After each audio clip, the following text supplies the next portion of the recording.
I'm joined by Bob Roth. He is the CEO of the David Lynch Foundation. And Bob, throughout the last 50 years or so, you've helped thousands of people, everyone from the business titans that we all know today to some of the most well-known celebrities to inner city school children, military veterans, just working moms and dads.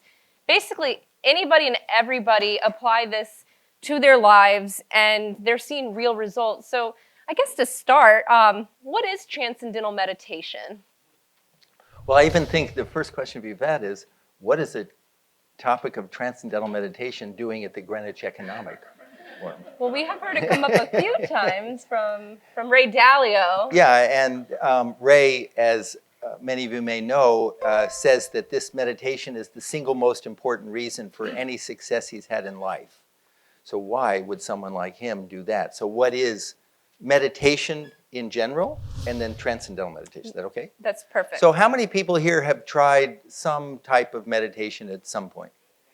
And so many people just think the whole idea of meditation is just too woo-woo, just too out there. No one wants, good.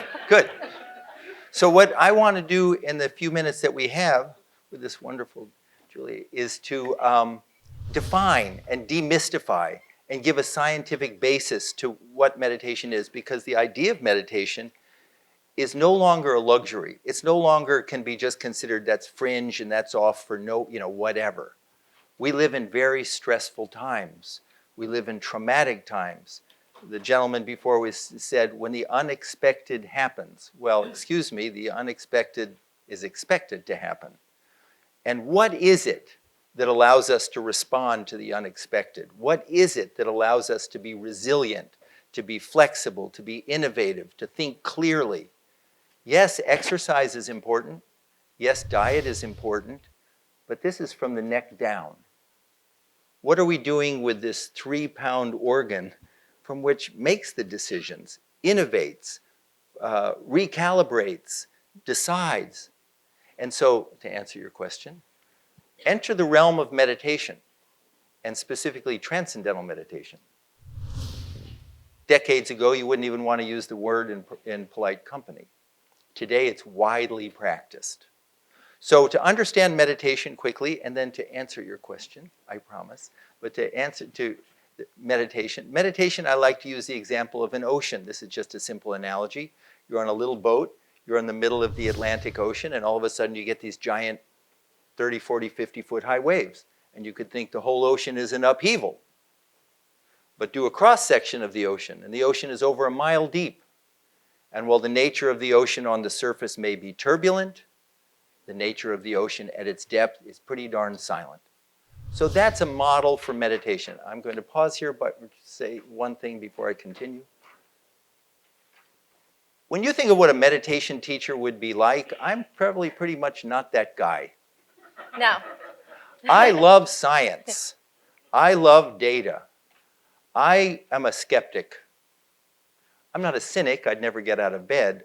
So what we're talking about here today is, if you want to remove the word meditation or transcendental meditation, just think of technique X. Just forget that. We're going to look at what science tells us about these practices.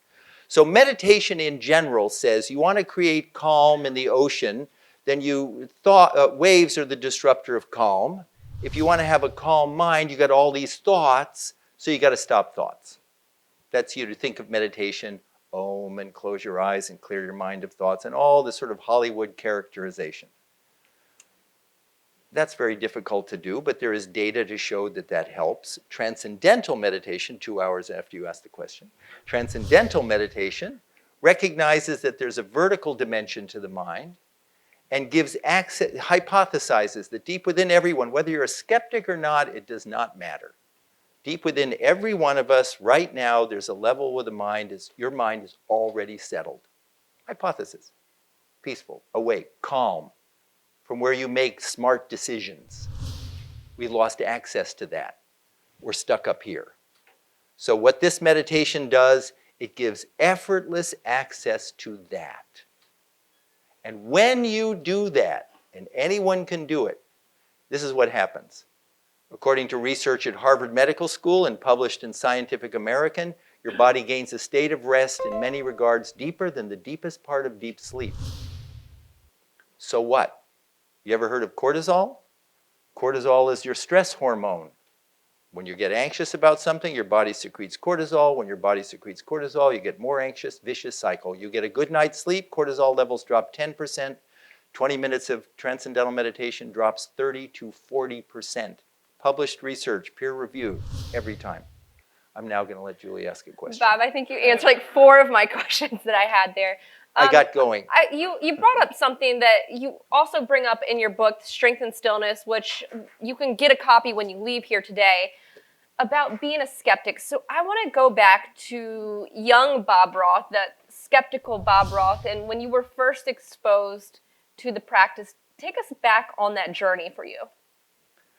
Well, I grew up as a San Francisco Giants baseball fan. I grew up in the San Francisco Bay Area. My father was a World War II vet who was working at Fort Miley VA Hospital. I was interested in politics. I wanted to be a U.S. Senator. I went to college with the idea of becoming a U.S. Senator. It didn't take me this was back, I'm 1968. I'm 69 years old. I've been meditating 50 years. And I thought politics was going to be the way to make a change, and politics is important. It was never going to heal the soul of the nation. And so then I thought education, that's what I wanted to do. So write educational curriculum for children that could help them navigate, like our kids, your kids, a very stressful world, and that was 50 years ago. So I'm going to school full-time, I'm working full-time. There's a lot of crazy stuff going on, and I'm not buying any of it. But one person who I really trusted, a down-to-earth guy, was doing something called meditation. It was not a word in my vocabulary. I said, I don't believe in any of that stuff. And he held up not a book, a pen, and he dropped it, and he said, you don't have to believe in gravity for the book to fall. And you don't have to believe in this meditation for it to work. So I decided I would learn it. If I didn't like it, I'll quit after 5 seconds. And it was so relaxing, physically relaxing, like all the research shows, so marked that right after that, my first thought was, oh, so this is going to be the tool I'm going to teach those kids. I wanted to work with kids. And that was June 28th, 1969. 50 years ago, I now head up a foundation, the David Lynch Foundation, with a great filmmaker, David Lynch, and we've now provided the scholarships for 1 million inner-city school kids to learn to meditate for free. Ray Rivers is a great friend and supporter of the David Lynch Foundation. I just came back from an hour-long meeting with my colleague, Fred Plesser, with the Secretary, Robert Wilkie, the VA Secretary. We're talking to him and his people about what it will take to bring this meditation to 1 million veterans who suffer from post-traumatic stress disorder, because the data shows it works. That's amazing. Let's talk about the data, because you mentioned you were a skeptic, that you really like science, but you're actually seeing results. So those school children you were referencing, using Transcendental meditation, what kind of results are you seeing in the classroom, outside of the classroom, if you can speak to that? How many of you have children or grandchildren and you're concerned about their anxiety levels? And you think, why? I mean, not why, you know why. I mean, cyberbullying, pressure, school, everything. Children are getting, the Surgeon General, past Surgeon General said, if Americans are swimming in an ocean of stress, our children are drowning in it. And they don't have the brain capacity, the brain functioning to be able to deal with those pressures, those stresses. It's traumatizing. The number 2 cause of death among teenagers in America, suicide. And the fastest rate of growth of that in that demographic, girls 13 to 16. Something's wrong. And so what we're doing is we're equipping children with a non-religious, non-philosophical, anybody can do this meditation. There's no philosophy. You can think it's a crock. It works great, fine. Ray does it. His family does it. That Ray does it. You learn this meditation just sitting comfortably like this. You do the simple technique. Your attention settles down. Your body gains this deep rest. The research shows, published research, improved grades, improved test scores. Kids get crushed under the pressure of testing. Reduced suspensions and expulsions. We're now starting a study at Mount Sinai Hospital on opioid addiction among teenagers. So there's improved academic performance, but here's something.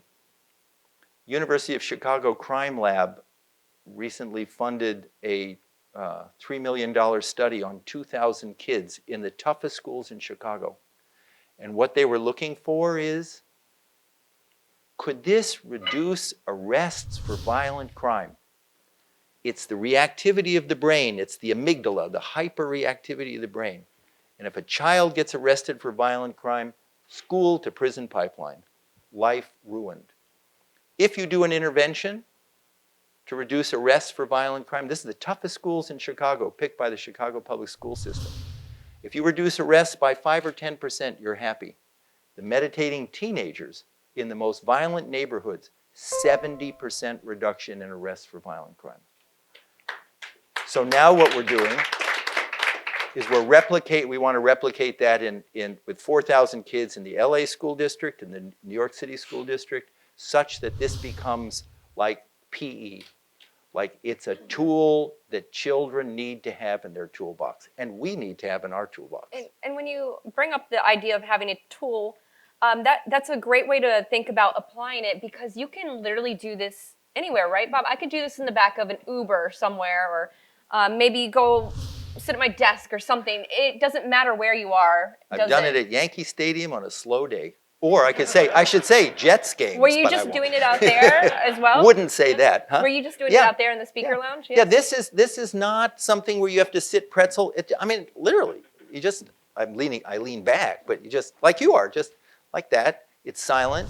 I should say, this is not a mass meditation. There's a lot of apps and things that are fine. They're sort of, they're like a little entry level. This TM, and I should say we've now offered this at Bridgewater to 900 employees. And they have meditation rooms there. But we've also worked with all the major banks in New York City for this, and starting to work with professional athletic teams. But this meditation is taught, you have a private trainer, a private instructor. I'm going to teach you. It takes about an hour a day over 4 consecutive days. It's a nonprofit organization. And we do go into businesses as we go into schools. And when you do it, it's just sitting comfortably with your eyes closed, and noise is not an obstacle, because you're not trying to stop the waves. You're just accessing a field of quiet, hypothetically. So there's no belief that exists within every one of us. And when we do that, there's an immediate transformation in the way their brain and body function. A couple of follow-ons there. You have a mantra, is that right? And that's personal and private. But if you could explain, what is the mantra and how does that apply to TM? Going right into it. So the question is, so you're up here. I call this the gotta level of the mind. Is this too much detail? Is this? No. Okay. This is, the surface thinking mind. So some traditions call it the monkey mind. I call it the waves. I call it the gotta mind. As in, I gotta do this, and I gotta do that, and I gotta call him, and I gotta call her, and I gotta make a list, then I got to find the list, then I got to make a new list, and I got to slow down, but I got to get going, and I got to get to sleep, but I got to get up. And anybody ever get up in the middle of the night and you really got to get back to sleep, but the gotta mind doesn't stop? So that's this. And so in transcendental meditation, TM, and transcendental, it doesn't mean like weird, transcendent. We look for transcendent experiences all the time. In music, in sports, athletes call the zone. You hold a newborn child in your arms. It's a transcendent, quiet moment. So in this meditation, we access that quiet. For that, we're given what's called a mantra, which is an unusual word, which just means a word or a sound that has no meaning. So you're given it. Your teacher, it's like if I were to teach you, or there's in the New York City area, of course, this is an arrogance. We have the best teachers in the world. Except for if you live someplace else, then you do. And the teacher's certified, specially trained, and the teacher will give you a sound, a mantra, it's used silently, and teach you how to use it properly. Again, an hour a day over 4 days in a row. Again, nothing to believe in, nothing weird. I'm a skeptic. You know, if someone were to, what are you talking about? Meditation is, wait, can I say one other thing? Oh, absolutely. Okay. So sometimes people say to me, well, yeah, fine, but I just don't have the time. 20 minutes twice a day, are you out of your mind? And this one 16-year-old kid came in with his dad. So the mom had started to meditate. And she really said, I really need my husband to start because he is stressed out of his mind. But if you ask him how he's doing, he's fine. Nothing's the matter. So they came in to learn, that the son and the father. And the guy said, yeah, fine, I'm skeptical. Maybe the research is there. I don't think I could do it, but I just don't have the time. So the kid had been primed by the mom. So he starts off and he says, Dad, there's 1,440 minutes in a day. You don't have time for 40 minutes. 40 minutes, he's doing well. And then here comes the mom's words, for a little self-care. That was a giveaway that it came from the mom. But the fact of the matter is, we do have 1,440 minutes in the day, and 20 minutes twice a day, or sometimes once a day, or sometimes 15 minutes, is a powerful tool to wake up the brain. And if there's time, talk about what it does to the frontal lobes, which is your executive functioning, and wakes up the imagination network in the brain and calms the amygdala. And because of the word called neuroplasticity, the changes that take place during meditation last in activity. I vowed to give short answers. No, but this is great because these are all the questions that I had is, well, what does someone say when they don't have time? But you're tapping into going deep. And can you give us maybe a more tangible answer from your own life where you went deep? Well, it's an interesting thing. We already know what that means anyway. You're on a playground and you see some little kid and you say, oh, that kid's a hothead. That kid's boiling over with rage. And then you have a thought, wow, that kid's cool, calm, and collected. And we have the term in our business, oh, cooler minds will prevail. We know that already. So sometimes the mind is heated, a lot of entropy. Sometimes the mind is cooler, less entropy. All that meditation does, as we know how, not ourselves of course, but you know how some people can overreact and go from 0 to 100 and like overblown quickly? Well, it turns out the brain and nervous system can go the other way. The nervous system and body can take a profound state of rest. And so it's just a familiar experience. If I teach someone to meditate, afterwards they go, that was easy, and that was relaxing, and that was familiar. Sometimes people will say, 20 minutes. How do you know when your 20 minutes are up? And I say, look at your watch. You're not going anywhere. You're just settling down. Just settling down. And when you settle down, cortisol levels drop 30 to 40%. You know what serotonin is? Serotonin is the happiness neurotransmitter. There's a big problem, and we don't like to admit it, not only anxiety, but depression. Big problem with depression. It's something we don't admit. 60 million Americans with depression. Low levels of serotonin. Prozac mimics serotonin. During this meditation, there's a sharp increase in serotonin that stays up. The National Institutes of Health have given $26 million to study the effects of this meditation on high blood pressure. Turns out that this is more effective for reducing high blood pressure than antihypertensive medication, and no negative side effects. This one doctor said if TM was a pill, it would be a multi-billion-dollar industry. But it's not. It's a technique that also does all these other things as well. You know, whenever I talk to you, you just exude this happiness Be nice. about you. Oh, okay.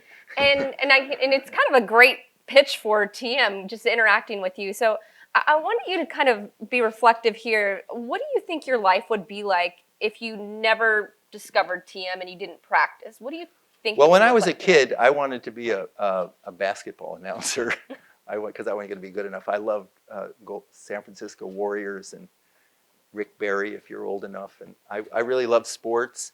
And then I would have gone into probably politics. But I think I fell into this as a tool for for transformation, social transformation. The foundation, I like it because it's a democratization of this. It could be, you know, it used to be, oh yeah, you meditate, well, you're the Upper East Side, that's for you, you have time. But the fact of the matter is, children need it, veterans need it. We work with family justice centers in New York City. We've taught almost 500 or 1,000 women who are survivors of domestic violence. And when we do programs in companies, part of that money goes to teach veterans for free. So I think I always wanted to make a difference in the world. Never in a million years did I ever think it was going to be through doing something like meditation. But I would have been involved, and probably a pretty stressed guy. But I mean, I told you earlier, I've been meditating 50 years. I have more energy today than I had when I was in my 20s and 30s.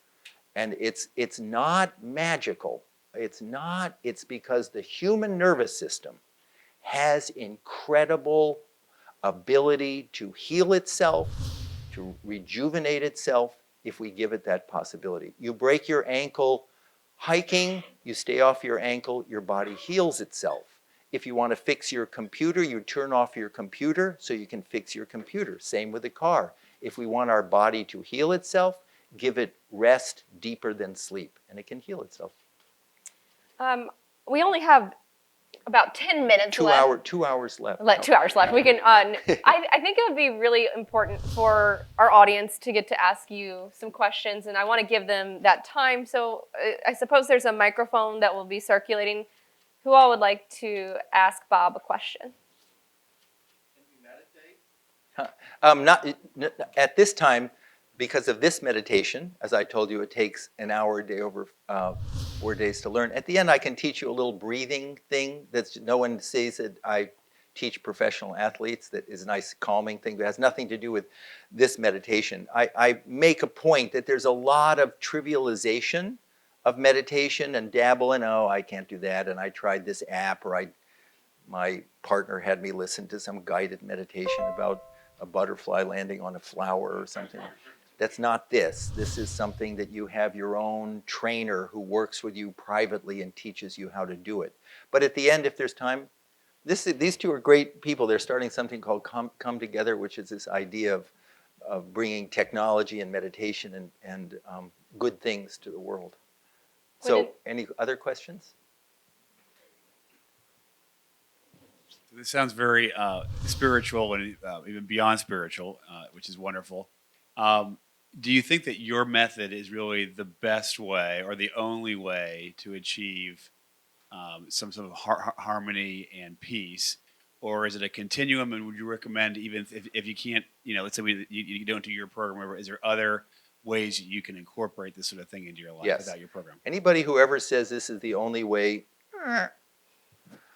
the thing is, it's not a question of better than, it's a question of different outcomes. Is vitamin A better than vitamin C? No. Is eating protein better than eating green? No. They have different outcomes. So what this meditation does, first of all, it's easiest of the meditations, most accessible, gives the body this profound rest. The American Heart Association said this was the only meditation that was useful for reducing high blood pressure. But there are approaches in meditation called mindfulness. Great. Called vipassana. Great.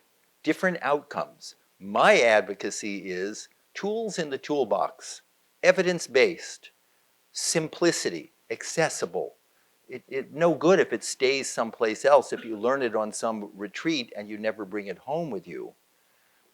I think that's the reason, and I've learned all these. It's just that I teach this one because of its accessibility, and because when you learn it, you have a TM teacher sort of accessible for the rest of your life to support you. And we teach a lot of families. Children worried about their parents, parents worried about their children, grandparents worried about everybody. Yeah. So I probably live in gotta land, so Yeah. very interested in the literal. You started to go into it saying you just sit back. Can you give us the highlights reel? Like you sit back, you say your word, Yes. eyes open, eyes closed, So good. So basically, while I said it does take, it's taught in 4 days in a row, about an hour a day each day. And in the first day, you learn the meditation. And then the next 3 days, with a few people who learned individually, then you have follow-up. And then you have that follow-up accessible for the rest of your life. But it really, this is not something that takes months to master. It's a mechanism that we're hardwired for. So the first day what you learn is you're given this simple sound. It's not mystical. It's just a simple sound word that's many thousands of years old. And you're taught how to use it with your eyes closed, sitting comfortably. If you have an itch, you scratch. If your leg is killing you, you move. If, you know, if dog is barking, you hear it. Still barking. And you're taught how to use it properly, not how to strain, not go mantra, mantra, mantra. That's got to be 20 minutes. Nope, that's 12 seconds. I'm done. No, how to use this thing as a catalyst. It's a catalyst, as a facilitator. So as a catalyst, how to use it, how to think it. I'll give you an example. You are walking down, you have the thought, I'm going to go to the store. You tell your family, I'm going to the store, and you walk 10 blocks to the store. Now the whole time you're not repeating clearly in your mind, I'm going to the store, I'm going, no. You have the intention. You have a faint idea. And so you learn how to use the mantra in that faint, easy, comfortable way. And I'm telling you, and I work for a nonprofit and have for most of my life, I ain't hyping anybody here. I've taught thousands of people to meditate. I work at military bases with the most skeptical people who are fundamentalist in their religious beliefs or fundamentalist in their love of science. It does not matter. Anyone can learn this because we're hardwired for it. So that you just sit comfortably in a chair like you are, you close your eyes, you use this mantra silently as you're given from a teacher, and then right away what you notice most is a physical relaxation. The physiological rest, because your body is gaining a state of rest deeper than the deepest part of deep sleep. So you notice that. So you said, so the amygdala, right? Fight or flight. Right?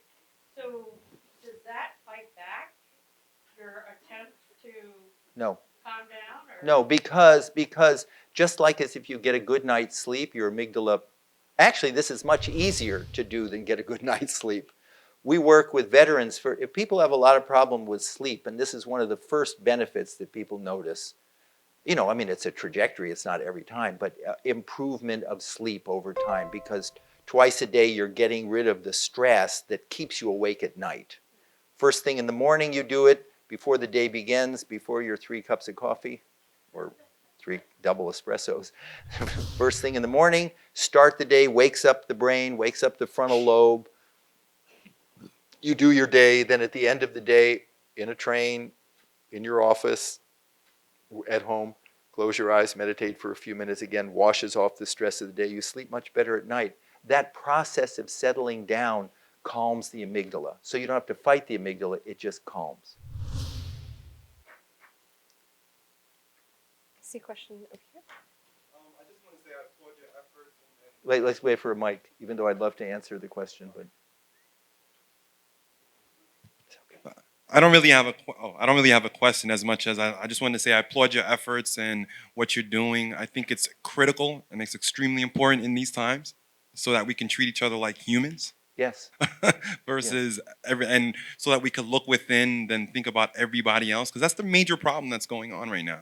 So I just want to say I applaud your efforts. Thank you. And the lovely thing about, thank you. I appreciate that. And the lovely thing about this is it's not a philosophy. We're not telling those gangbangers, the veteran, oh, be happy or be nice to people. We're giving them a tool. Just like when you want to pick up a heavy box, you've got to work out, strengthen your muscles, you can pick up a heavy box. If you want your mind, and I'm sure we notice it sometimes, end of the day, our attention flags. Our memory's not quite as sharp as it was. We don't want to admit it to people, but we notice that. If you don't want that to happen, then we want to activate the areas in the brain, the muscles in the brain that drive, fuel, focus, decision-making, innovative thinking. So I appreciate that, and the reason why, and again, we're working in prisons as well, is it stops the reactivity.